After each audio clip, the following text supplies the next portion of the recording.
Amateur Traveler is in its 20th year now, but can you imagine if I had people on the show who had never been to the destination, but had just read about it or seen a movie about it? That wouldn't make any sense at all, and you wouldn't listen. We all know how important it is to receive advice from people who know a destination to get the most authentic local experience. And a great option for experiencing this is Explore Worldwide and their authentic small group adventures, led by local tour leaders, perfect for solo travelers who want to meet like-minded people with a desire for adventure. I'm often an independent traveler, but 2 of my last 3 trips were with small group tours because they organize everything and it's a lot easier. If you want to recreate the tour I did to Malta, they have a Malta and Gozo Discovery Tour. I'm intrigued by one of their tours called A Taste of Sicily. The company, again, is Explore Worldwide, and visit exploreworldwide.com to learn more. And thanks to Explore Worldwide for sponsoring this episode of Amateur Traveler. The nights are long, the days are short, and the weather is chilly to downright cold, depending on where you are. It's a good time to slip into a Quince iconic Mongolian cashmere sweaters, which start at only $50. You can treat yourself to everyday luxury at an affordable price with Quince. If you really want to dive into luxury, you can check out their leather handbags, washable silk shirts, and European linen sheet sets. Whatever you're looking for at Quince, all the prices are 50 to 80% less than similar brands, and they do that by partnering directly with top factories and cutting out the middleman. They only work with factories that use safe, ethical, and responsible manufacturing processes. And of course, they use premium fabrics and finishes for that luxury feel in every piece. But you've already heard me rave about my Quince travel pants. Treat yourself this winter without the luxury price tag. Go to quince.com/traveler for 365-day returns plus free shipping on your order. That's QUINCE.com/traveler to get free shipping and 365-day returns. Quince.com/traveler. And thanks to Quince for sponsoring this episode of Amateur Traveler. Amateur Traveler Podcast, Episode 61. Today in the show, we go to the Big Apple, New York City.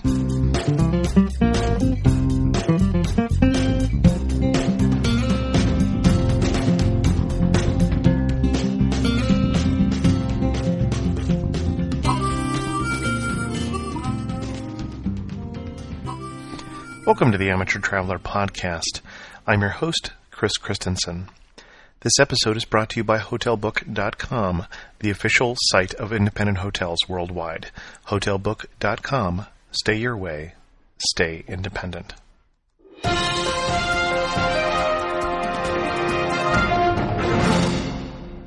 I have 3 news stories for you today. All 3 actually come from the USA Today for some strange reason. The first one is a story that might make you rethink traveling on Delta Airlines, or at least on their regional partners. There were 3 different flights, all from Delta regional partners, that arrived late every single day they flew in August, and on average by at least 49 minutes. So if you're flying from Atlantic Southeast Flight 4503 from Atlanta to Peoria, Comair Flight 5162 from New York JFK to Buffalo, or Comair Flight 5569 from New York JFK to Buffalo, plan on being late. The second story is also one of those bad news stories about travel. Mishandled luggage hit a record in August. The Bureau of Transportation Statistics reports that 437,000 bags were mishandled, that is, lost, stolen, or damaged in August. That number is 33% higher than the same month a year ago and 74% higher than it was 2 years before that. So, think about carry-on. And then in the most odd story for the news today, if you're thinking about something different for your vacation this year, Iran is opening up their nuclear power plants to foreign visitors. You just can't make this stuff up. Links to all of those shows can be found in the show notes at amateurtraveler.com.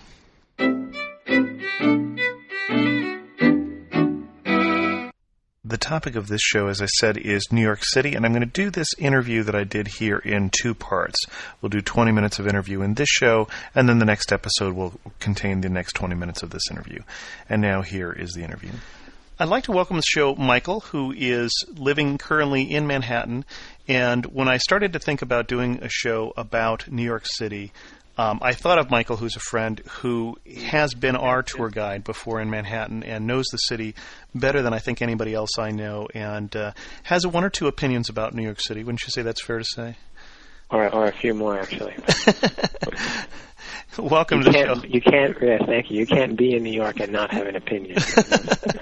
Welcome to the show, Michael. All right, thank you. So, first of all, you're actually in the Upper West Side. Yes. And you're in Manhattan.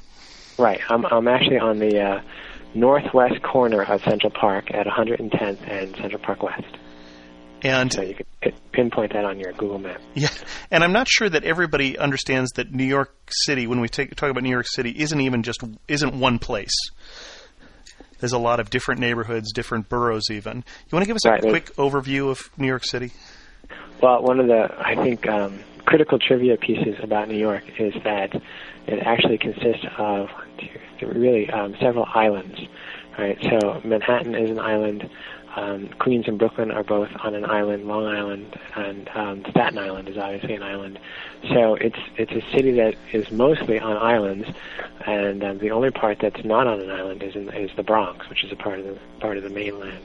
So there's a lot of bridges and tunnels and waterways, and so you have to sort of factor that in as you're getting around. The subways pretty much take care of all that for you, but every once in a while there's a bump or a hiccup. So I think that's kind of one of the more sort of interesting historical tidbits to New York City, is that unlike most other cities, it's actually except for like a place like Hawaii, it's actually a collection of either whole entire islands or parts of an island. And then focusing, and for most people, when they go to New York City, they go to Manhattan. Right. Although what I was I'll chime in here with is if you really want to see New York City, okay, you should, for part of your trip, and not the whole thing. I would certainly say that overwhelmingly most people's focus should be on Manhattan. That's like the sort of jewel of the city. But to make at least one excursion to what I'll call a real New York neighborhood, which by some people's opinions, and mine included, would by definition need to be in what's called an outer borough. Manhattan is Manhattan, and then the outer boroughs are the Bronx, Brooklyn, Queens, and Staten Island. You could probably skip Staten Island except for the Staten Island Ferry, which is probably the best deal in New York City. I don't know what it costs these days, but it's in the neighborhood of $1, maybe $2 at the most. And you get a lot of 2 for 3 for 1s there. You go right across New York Harbor. You get spectacular views of Verrazano Bridge, Staten Island itself, obviously, Statue of Liberty, and Ellis Island, and then, of course, the Manhattan skyline, downtown skyline. And it's also generally consistently ranked in the top 3 or 5, like, most romantic things to do on a date in New York. So definitely put Staten Island Ferry on your list, but you don't necessarily want to get off at the other side. And predominantly because Staten Island is just a residential neighborhood, and very much like New Jersey, which it's closer to than anything else. Right. It's just a lot of houses, although there's probably some great Italian restaurants if you know where to find them. But anyways, or you'll get off the boat and then immediately get back on another boat to if not the same boat, to bring you right back to Manhattan. And you mentioned the Verrazano Bridge, which is the bridge over the mouth of the harbor, and it's a big suspension bridge, larger than the Golden Gate Bridge, as I recall. Yes, longer. I think I don't know if it's the largest in the country, but it's certainly one of the largest in the country. At the time it was built, it was the longest in the world, as I recall. Right, and it connects Staten Island to Brooklyn. Okay. And any other places before we start talking about Manhattan, about the outer boroughs? Any other places not to see, not to miss? Yeah. Oh, not to see or to not to miss. Sorry. Not to miss. Okay. Not to see would be the Bronx, right? Right. No. I'm going to say the Bronx. Actually, you can. I'll give 3 outer borough destinations that okay. are flip of a coin. One, of course, if you can make a Yankees game, especially in October, hard to do, but get tickets and so forth. So there's nothing like it, so the Bronx is where to go for that, Yankee Stadium. And you'll notice Michael saying specifically a Yankees game, not a Yankees or a Mets game. You have to have your allegiances in New York City. You're not both. Right. No, it's the Yankees game. There was no mention of the other team. Anyways, although this is since the first time since 1956 that both teams have been in first place, or two New York teams have been in first place, which is sort of the way it's supposed to be. Anyway, getting back to the Bronx, though, a little north of Yankee Stadium is a little spot called Arthur Avenue, and I guess Arthur Avenue, right. Right. So one other thing you might want to visit, and this could be a two-for trip, is you take the subway up to what's called the Asia Gate for the Bronx Zoo, and especially if you have kids with you, the Bronx Zoo, at least on the East Coast, is probably the best, and certainly rivals San Diego. So take a little trip up to the Bronx Zoo if you have kids with you, and then walk over. It's not very far. I forget which. You can look at a map, but which gate you would take, and walk over to Arthur Avenue from the Bronx Zoo for like an early dinner. So for those who don't know, Arthur Avenue is a very old school, very old world Italian neighborhood. And I think Ralph Lauren and a number of real notable celebrity types have come out of the neighborhood. It's for the most part been, I want to call it reverse gentrified, or it's really, there's been since the 60s and through the 70s and into the 80s an enormous amount of middle class flight out to New Jersey and Westchester, places like that. So the neighborhood is a lot more diverse now than it used to be. But even though the families that grew up on Arthur Avenue have now sort of spread themselves throughout the suburbs, they all religiously come back to Arthur Avenue to patronize the restaurants and the bakeries and pastry shops and bread stores and so forth. So those things are all still thriving. The number one restaurant there is Dominique's. It's a bit of a, I don't want to say mafia hangout, but to scare people away, but there are no menus, there are no receipts, there are no credit cards, there is cash only, and there are no receipts. There are no receipts, no checks, no nothing. You, at the end of your meal, you ask Vinny, how much do I owe you? And he checks with the owner, and depending upon, what they think of you, they will give you a number. And you tip generously, regardless.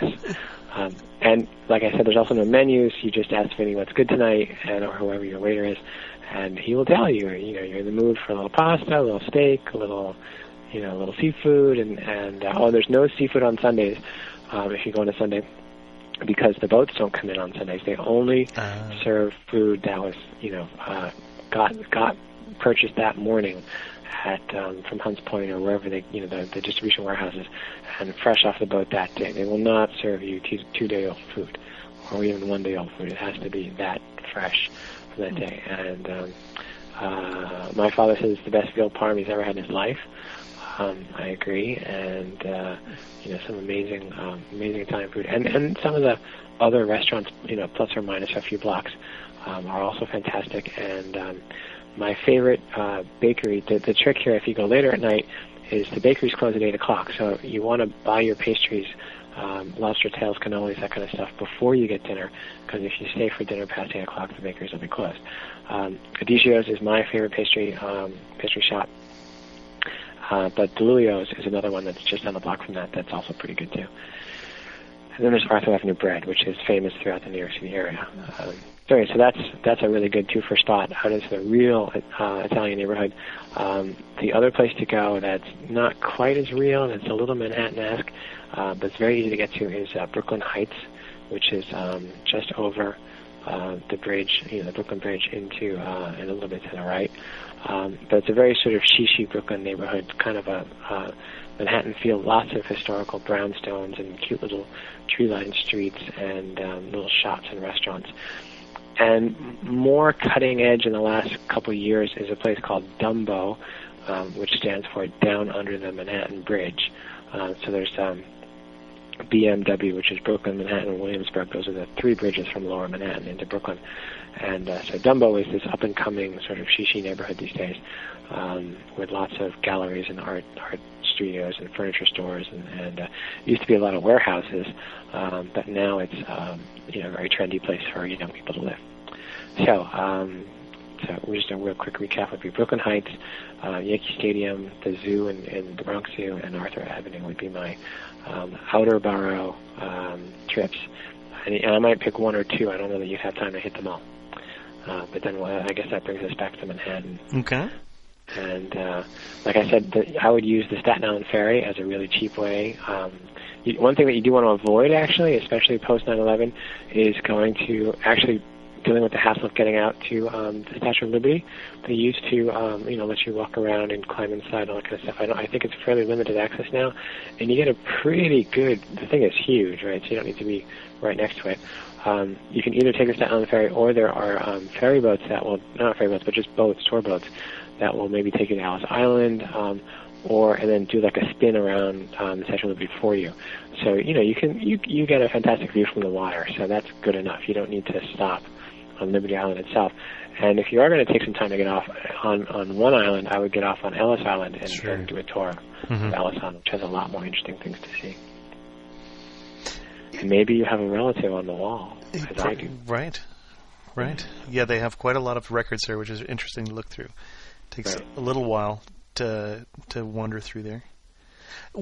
Now, for people who don't happen to have friends who live right off Central Park, where would you recommend somebody stay in Manhattan? Well, there's like 3,000 hotels. Yeah, right. Any part of the city, for instance, that you would avoid staying, or it's nicer to stay here? Do you recommend people stay off in one of the little neighborhoods, or downtown by Times Square, like a lot of tourists? Well, anywhere that is accessible by subway is really what matters. I think the Upper West Side has some pretty good hotel deals. And in fact, you guys did that, right? Right. Midtown is good. You can sometimes get good in off season, some kind of package deals where you stay in Midtown and go see a couple shows. So if you can pull off that kind of a thing, that's good. I think the Upper East Side hotels tend to be a little fancier and a little more expensive. It depends on what your tastes are and your budget, obviously. But what I wouldn't do is what I've seen a lot of people do which is like stay just over the river in Jersey.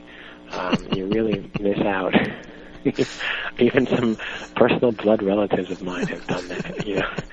Fools that they may be, and so you just lose out. The whole point is like the subway series. You want to be able to take the subway home and not have to get in a car, and that's a huge component of especially for people who aren't from New York to understand.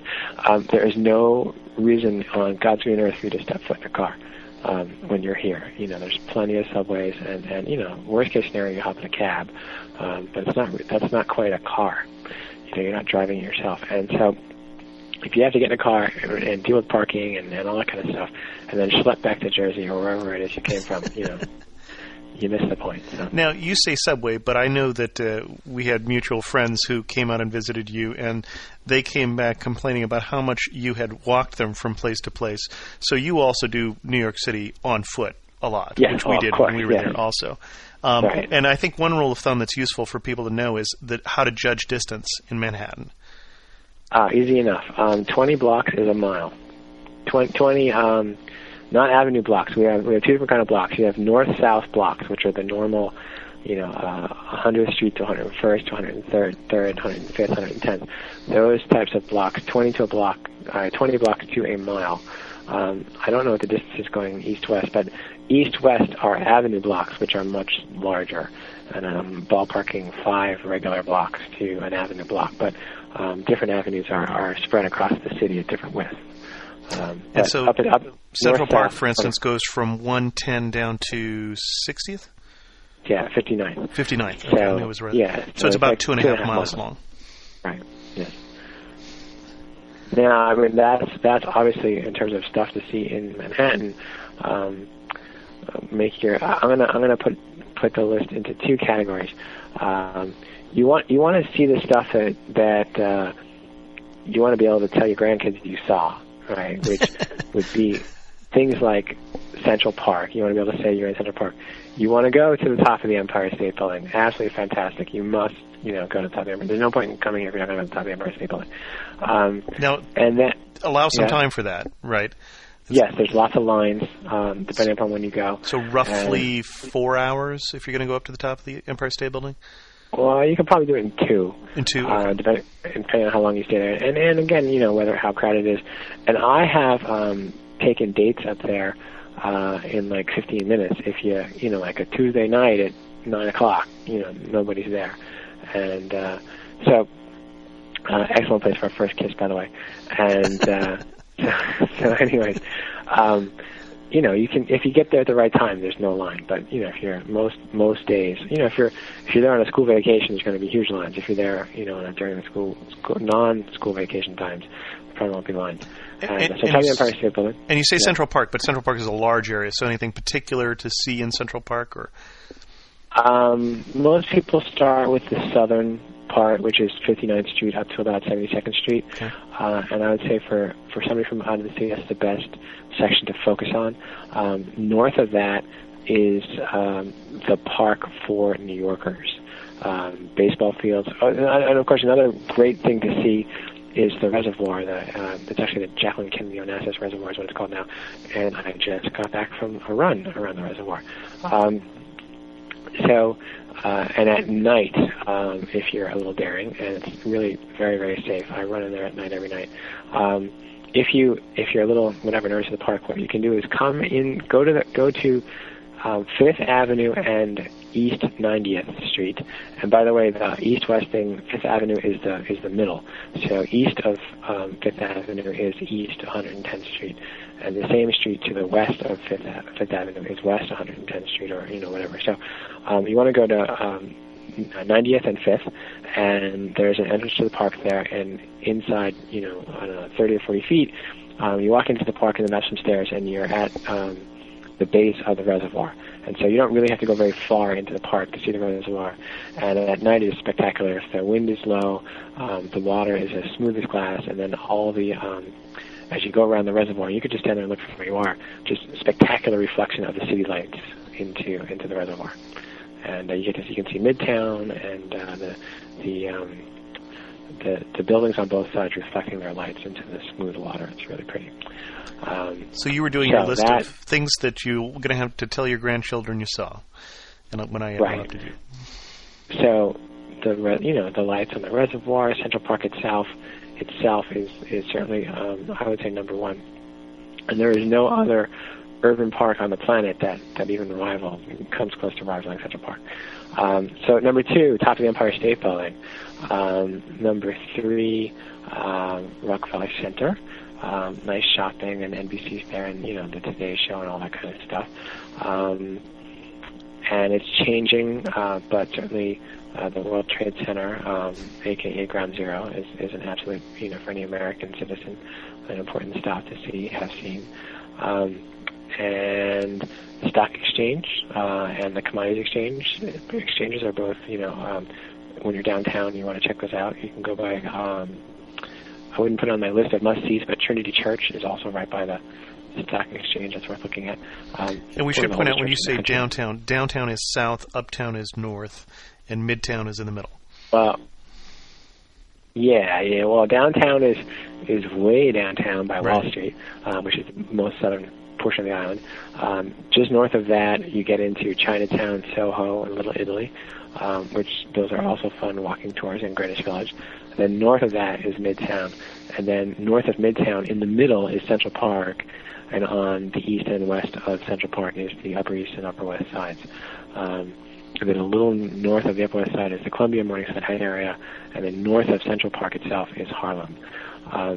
Another, I think, must-see, and some people do this by tour bus, some people do it by walk, and I have some misgivings about saying this, but because it's really unfortunate, but Harlem is really safe now, and it does not have that sketchy, edgy feeling to it that it used to, which I kind of miss and liked about it. And you had to have some guts to walk through parts of New York. Well, as I recall, when you took us up to 125th Street, which is downtown or Main Street in Harlem, there was really only one guy who was on the street corner saying "Death to Whitey," really, on the whole trip. Right. So, but he's just making a show, Nobody was paying any attention to him. Right, but nobody paying attention. So, and Harlem's even more gentrified from when you guys were here. So there's now at 129th, and this place I have my eye on, I don't know if I'll be able to pull it off, but at 100, you were just talking about 125th Street, 129th and Lenox being one of the main thoroughfare avenues of Harlem, there's gorgeous luxury condos going up with Brazilian cherrywood floors and marble fireplaces and doormen and all that kind of stuff, for about, I don't know, $750,000 to $1 million for 2 bedrooms. And so Harlem is exploding with these luxury condos and most of the brownstones, which, let's say in the early 80s you could get for about $50,000, or late 70s you could get $50,000. If the brownstone itself is completely burned out and all that it is a shell with no roof, no floors, no nothing, that's about $750,000, and fixed up it's about $1.2 to $1.4 million. That concludes part 1 of the interview. Sorry for the abrupt end there for that interview. And stay tuned next week for the second part of that interview, where we talk about museums and Little Italy and Chinatown and all sorts of different parts of Manhattan. If you still want to know more about New York City between now and next week, I'm going to recommend 2 books for you, one of which you're not going to be able to finish by next week, and that's the hefty tome called Gotham. And Michael is actually the person who recommended that book to me. And then the second one is not a book just about New York City, but it contains some interesting portions of history, of the American history that take place around New York City, and that's the book 1776, the Pulitzer Prize winner book by David McCullough. And that's a good book if you want to learn more about how New York was lost to the British, because it is a series of islands and we had no navy. Links to both of those books can be found in the iTunes Enhanced version, if you're not watching that, or in the show notes at amateurtraveler.com. 2 other resources that you might be interested in if you're planning a visit to the city would be 2 podcasts. The first one is the New York Minute Show, and the second one is the Gotham Cast, and I'll put links to those in the iTunes Enhanced version as well as on the show notes. I enjoyed meeting the producers of both of those podcasts at the Podcast and Portable Media Expo that I was at last weekend. I'm still a little surprised that it took me until the second year of this show to do a podcast on New York City. It is a place that I happen to enjoy, although the very first time I went there I was 16. It was 1977, for those of you who are scoring at home, the year after the bicentennial year when my family and I did the East Coast trip 1 year late, along with most other people who also waited a year. But it was intimidating to me at that time, and really it was intimidating until after college when I had a chance to go in with friends who knew the city and knew the neighborhoods and knew where to go. But even then, you'd end up in Chinatown at a dim sum restaurant where I didn't know what anything was, and no one there seemed to speak English, and no prices were marked, so we had no idea what we were getting, and we had no idea how much we were paying for it. And there was a rather uncomfortable moment in that restaurant where I remember putting something in my mouth that I thought was plant matter and realizing it was tripe, somewhat belatedly.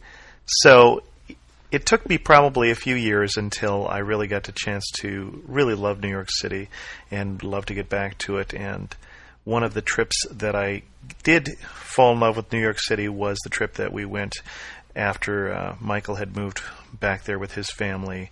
And we went there just after 9/11. That was the very first time we flew after 9/11, and we went there for New Year's Eve. And we were in New York City. Everyone was still a little on edge, and no one quite knew what was going to happen.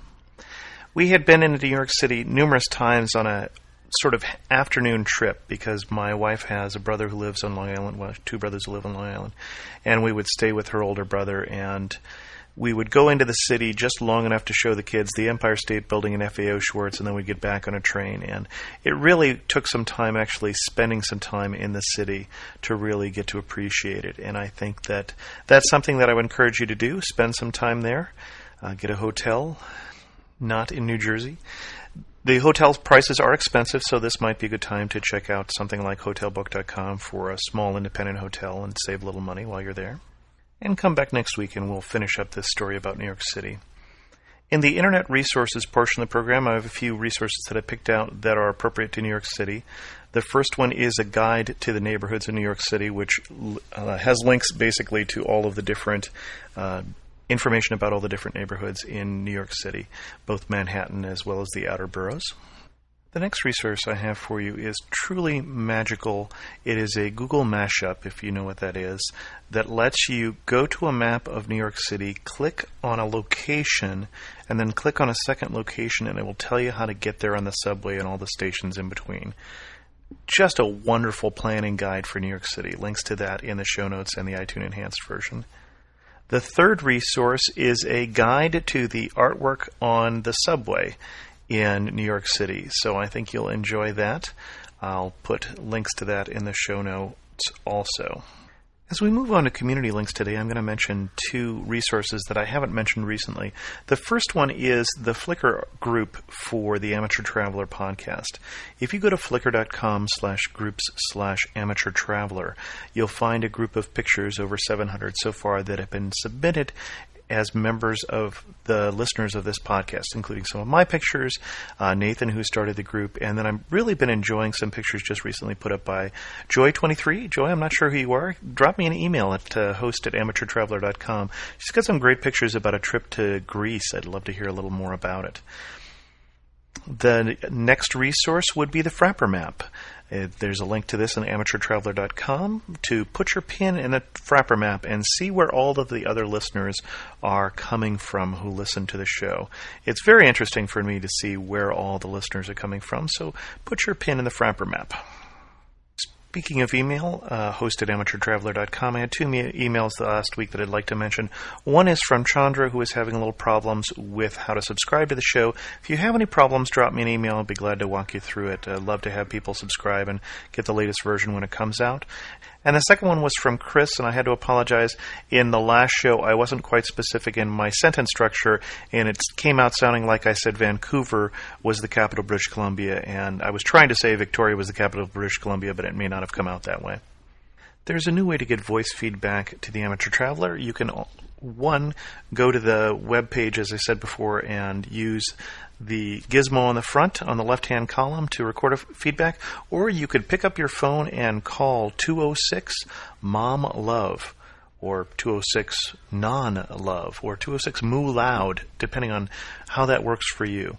And that's a new K7 number that will send me an email with that. So that number again is 206-MOM-LOVE. Leave comments on the show notes or post a discussion in the discussion boards. Love to hear from you. And with that, I'll say thanks for listening. This episode was brought to you by HotelBook.com, which features nearly 5,000 unique and independent hotels in more than 140 countries.